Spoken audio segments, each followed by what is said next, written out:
Hello everyone, welcome back to the channel. Designer couple में आपका फिर से स्वागत है।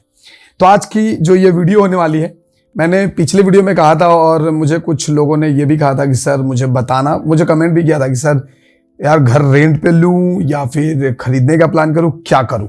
तो आज मैं आपको वही चीज समझाने वाला हूं कि रेंट पे रहने का क्या नुकसान है, क्या क्या नुकसान है, क्या क्या फायदे हैं, वो मैं आपको समझा रहा हूं। और किस एज तक आपको रेंट पे रहना चाहिए या किस सिचुएशन में आपको रेंट पे रहना चाहिए, वो तमाम चीजें आज के इस वीडियो में हम समझेंगे। तो चलिए फिर वीडियो को शुरू करते हैं। देखो यार, बहुत सारे लोग आपको डराएंगे कि यार रेंट पे रहो।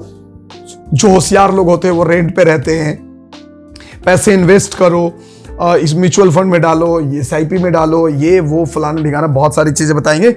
लेकिन यार मेरा कहने का मतलब है कि ये सब बकवास की बातें, ये सब वही ज्ञान देते हैं जो खुद के घर पे रहते हैं, और या फिर वो उनके माँ बाप का दिया हुआ घर होगा और या फिर उन्होंने खरीदा होगा। ठीक है, इसी तरीके के वीडियोस बना के पैसे कमा के और फिर उन्होंने घर खरीदा होगा। तो इस तरीके के कुछ लोग आपको मिलेंगे और जिसकी वजह से लोग डरते हैं घर खरीदने में। अब हम बताते हैं आपको रेंट पे रहने का फायदा और नुकसान। देखो, रेंट पे आपको तब रहना चाहिए जब आप कहीं पढ़ने गए हो या फिर कहीं आप कॉन्ट्रैक्ट बेसिस पे जॉब करने गए हो। अगर आपको ये नहीं है कि आपको ये पहले से कंफर्म है कि मुझे यहाँ पे सिर्फ साल भर के लिए ही जॉब करना है, जैसे सपोज आप मुंबई में हो और आप रहने वाले हो सपोज मान लो दिल्ली के, और आप मुंबई में गए हो, लेकिन आपको ये पता है कि यार मुझे यहाँ पे साल 2 साल ही रहना है, उसके बाद हमको यहाँ नहीं रहना है, तो आपको घर खरीदने का सोचना नहीं है, आपको रेंट। और दूसरी बात, अगर आप स्टूडेंट हो, पढ़ने गए हो, कॉलेज कर रहे हो या जो भी हो, अगर आपको रेंट पे रहना है, मतलब अगर आपको रह के वहां पे पढ़ाई करनी है, तो आप घर रेंट पे ले सकते हो। लेकिन अगर कहीं पे आपका एक टाइम हो गया, जैसे आपकी एज सपोज 30-32 साल हो गई, भाई पूरा जीवन तुम भटकते नहीं रहोगे और तुम्हें पता है कि तुम्हें बैंगलोर में सेटल होना है, बैंगलोर में ही लॉन्ग टर्म जॉब करनी है और विद फैमिली रहनी है, तो मुझे लगता है कि आपको घर खरीद लेनी चाहिए। ठीक है, अगर आपको लगता है कि नहीं यार मेरी वाइफ तो या फैमिली जो है, मेरे बच्चे सब दिल्ली में ही पढ़ रहे हैं, लेकिन मैं तो बैंगलोर में सिर्फ जॉब कर रहा हूँ, अकेले ही रहना है आपको, तो आप नहीं भी खरीदो चलेगा, आप दिल्ली में घर खरीदो चलेगा, लेकिन आप बैंगलोर में रेंट पे रह सकते हो, आपको ये नहीं। लेकिन हाँ, अगर आपके पास कैपेबिलिटी है कि हाँ इतना पैसा मैं ये कर सकता हूँ, तो 110% आपको वहाँ पे भी घर खरीद लेनी चाहिए। अब रेंट पे रहने के नुकसान बताता हूँ, जो क्योंकि मैं काफ़ी जगह पे रहा हूँ। मैं अगर उड़ीसा में भी था तो मैंने 4 से 5 जगह रेंट पे रहा था। एक जगह रेंट पे रहता था भाई, वो घर एकदम मनहूस था। मैं जितने 6 महीना रहा था सिर्फ उस घर में, मैं एकदम हालत मेरी खराब हो गई थी। मैं एक दिन भी मतलब मेरी तबीयत सही नहीं रही थी, तो उसकी वजह से मुझे घर चेंज करना पड़ा। दूसरी जगह मैंने घर लिया। जब दूसरी जगह घर लिया तो वहां पे वो जो ओनर था और उसकी बेटी इतने आपस में लड़ाई करते थे यार, सुबह 3 बजे 2:30 बजे 3 बजे उठ के एकदम मारा मारी, एकदम पूरा चिल्लम चिल्ली करने लग जाते थे। तो बहुत डिस्टर्ब होता था और वो लोग बहुत मतलब अलग तरीके के लोग थे, तो फिर मुझे वहां घर चेंज करना पड़ा। ठीक है, वहां पे भी मुझे घर चेंज करना पड़ा। तीसरी जगह मैं रहने लगा, तो वहां तीसरी जगह भी मैं जब रह रहा था, वहां पे सब कुछ बढ़िया था। ओनर जो थे वो तो माइंड ब्लोइंग थे, कोई टेंशन नहीं थी। वहां भी मैंने रहा। फिर शादी के बाद मेरी शादी हुई। शादी के बाद मैंने दूसरी जगह एक रूम लिया, क्योंकि वहां पे मुझे फैमिली के साथ रहना था, तो और वो बजट के बाहर था, क्योंकि वो 3 BHK था। फिर मैं 2 BHK में शिफ्ट हुआ, तो वहां पे रहने लगा। लेकिन वहां पे भी आपको ना, जो वहां के रहने वाले लोग हैं, जो उस बिल्डिंग में रहते हैं, जो ओनर हैं, वो आपको बहुत अलग नजरिए से देखते हैं। आपको ट्रीटमेंट आपको अलग तरीके से होता है। बहुत सारी चीजें, ये इसको यहाँ पे रेंट वाले हैं तो इनकी मेंटेनेंस बढ़ा दो, ये रेंट वाले तो इनकी यहाँ पे पार्किंग नहीं रहेगी, प्लान नहीं, बहुत तरीके, मतलब आपके गर्दन पे एक तलवार लटकती रहती है हमेशा, कब मकान मालिक या बगल वाला बोल दे और आपको निकाल दे। एक रूम से मेरे को एक कंप्लेन आया था, फिर मैंने जबरदस्त उनको झाड़ा और झाड़ने के बाद मैंने खुद ही रूम छोड़ दिया था।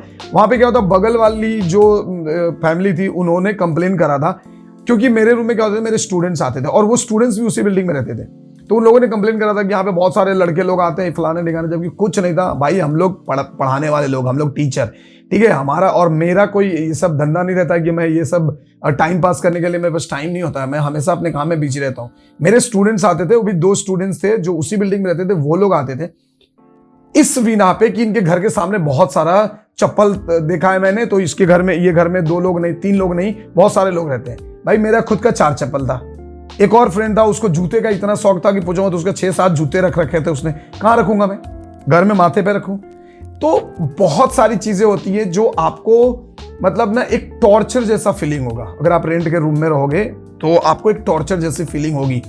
और देखो मैं तो बहुत किस्मत वाला था कि मैं जहां भी रहा हूं सिर्फ एक जगह छोड़ के बाकी सारे रूम ओनर मेरे को बहुत अच्छे मिले। एक या दो जगह छोड़ के सारे रूम ओनर इतने अच्छे मिले हैं जिनका मैं मतलब जीवन भर उनका एहसान नहीं बोल सकता। लेकिन आपको नहीं मिलेंगे, हर बार नहीं मिलेंगे। और अगर रूम ओनर गंदा रहा ना तो भाई आप सोच नहीं सकते हो कि आपके साथ कितनी मतलब प्रॉब्लम हो सकती है अगर आप रेंट पे रह रहे हो। मैं जब सूरत में आया था, सूरत में भी जब मैं रेंट पे रहता था, वो गवर्नमेंट का क्वार्टर था, मतलब गवर्नमेंट ने उसको घर दिया था जो आवास योजना में जो मिलता है उस तरीके का। जब तब चेकिंग आ जाती थी कि भाई ये आपका रूम है, नहीं है, फिर आपके नाम पे आपका पूरा कॉन्टैक्ट लेके जाएगा, ये वो फलाने, मैंने गर्दन पे ना कभी कभी ऐसा भी होता था कि भाई मतलब चेकिंग वाला आया और घर में ना सारे लोगों ने ना बाहर वाले बगल वाले को मैंने बोल के बाहर से ताला लगवा दिया कि बता दूं कि हाँ इस घर में अभी कोई नहीं है। इतने सोचो कितनी जिल्लत वाली जिंदगी है, कितना डर सा जिंदगी है भाई। ऐसी जिंदगी क्यों जीनी है? ठीक है, अगर आपको लगता है कि आपके पास वो कैपेबिलिटी है, उतना आप इनकम कर रहे हो कि आप कमा के घर ले सकते हो, तो भाई घर ले लो। ठीक है, और अगर आप अकेले रह रहे हो तो फिर घर लेने की जरूरत नहीं है, फिर 10 बार चेंज करो, आपको कोई फर्क नहीं पड़ता है।